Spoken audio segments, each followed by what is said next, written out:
ರಾಜ್ಯ ಸಚಿವ ಸಂಪುಟ ವಿಸ್ತರಣೆಯಾಗಿ ಇವತ್ತಿಗೆ 6 ದಿನ ಆಗಿದೆ. ಆದರೆ ಇನ್ನೂ ಕೂಡ ಖಾತೆಗಳ ಹಂಚಿಕೆಯಾಗಿಲ್ಲ. ಗೊಂದಲಗಳು ಕೂಡ ಬಗೆಹರಿದಿಲ್ಲ. ಯಾರು ಮಂತ್ರಿ ಆಗಿರ್ತಾರೆ, ಯಾರು ಮಾಜಿ ಆಗ್ತಾರೆ, ಈ ಲೆಕ್ಕಾಚಾರಗಳೇ ನಡೀತಾ ಇದೆ.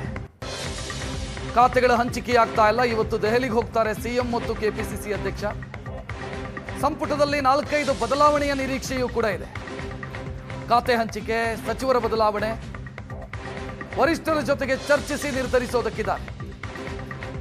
ಅಸಮಾಧಾನ ಬಗೆಹರಿಸೋದಕ್ಕೆ, ಬದಲಾವಣೆ ಮಾಡೋದಕ್ಕೆ, ಹೈಕಮಾಂಡ್ನ ಅಭಿಪ್ರಾಯವನ್ನು ಕೂಡ ಪಡ್ಕೊಳ್ಳೋದಕ್ಕಿದ್ದಾರೆ. ಖಾತೆ ಹಂಚಿಕೆ ಇನ್ನೂ ಕೂಡ ಯಾಕಾಗಿಲ್ಲ ಅಂತಂದ್ರೆ ಇದೇ ಕಾರಣಕ್ಕಾಗಿ. ಸಂಪುಟದಲ್ಲಿ ಮೇಜರ್ ಆದಂಥ ಬದಲಾವಣೆಯ ಸಾಧ್ಯತೆ ಇದೆ. ಅದಕ್ಕಾಗಿ ಇನ್ನೂ ಕೂಡ ಖಾತೆ ಹಂಚಿಕೆಯ ಪ್ರಕ್ರಿಯೆಯನ್ನು ಮುಖ್ಯಮಂತ್ರಿ ಮಾಡಿಲ್ಲ.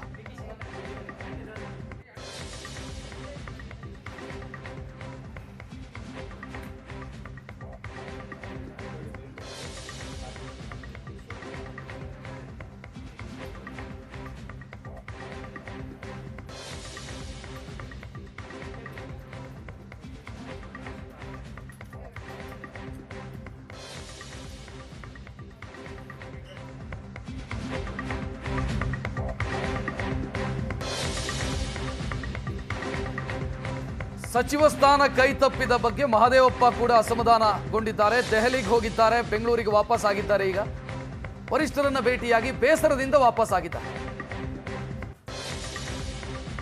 ಮೊನ್ನೆ ಮಹದೇವಪ್ಪ ತಮ್ಮ ಸೋಷಿಯಲ್ ಮೀಡಿಯಾದಲ್ಲಿ ತ್ಯಾಗದ ಬಗ್ಗೆ ಮಾತನಾಡಿದರು.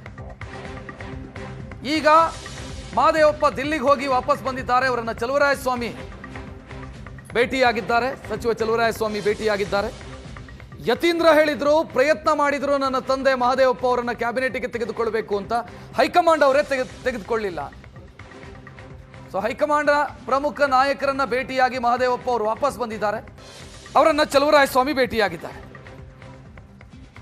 ತಡರಾತ್ರಿ ಮಹದೇವಪ್ಪ ಅವರನ್ನ ಚಲುವರಾಯಸ್ವಾಮಿ ಅವರು ಭೇಟಿಯಾಗಿ ಮಾತುಕತೆ ನಡೆಸಿರುವಂತ ಫೋಟೋ ಲಭ್ಯ ಆಗಿದೆ. ಅದನ್ನು ನೋಡ್ತಾ ಇದ್ದೀರಿ.